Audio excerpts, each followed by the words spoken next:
भाजपा विधायक गोपीचंद पडळकर द्वारा जयंत पाटिल के खिलाफ दिए गए आक्षेपार्ह बयान को लेकर सियासत गर्मा गई। नागपुर के वैरायटी चौक पर राष्ट्रवादी कांग्रेस शरद पवार गुट ने जोरदार निषेध आंदोलन किया। प्रदर्शनकारियों ने भाजपा से पडळकर के निलंबन की मांग की और चेतावनी दी है कि यदि कार्रवाई नहीं हुई तो नागपुर में होने वाले हिवाली अधिवेशन में पडळकर को प्रवेश नहीं करने देंगे। इस दौरान राष्ट्रवादी नेताओं ने कहा कि यह केवल जयंत पाटिल नहीं बल्कि संपूर्ण मराठा समाज का अपमान है और इसे बर्दाश्त नहीं किया जाएगा।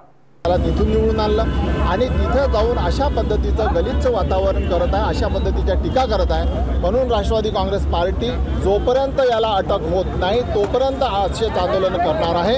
आणि ज्या पद्धतीनं याची टीका झाली त्यांनी तातडीनं भाजपने आपली केलेली चूक दुरुस्त करावी आणि त्याला भाजपच्या विधानसभेच्या पदावर बरखास्त करावं अशी विनंती घेऊन आम्ही सगळे लोक आहे। पर्यंत ह्या गोपी पडळकरांना अटक होत नाही तोपर्यंत ह्या अशी आंदोलनं सुरू राहील।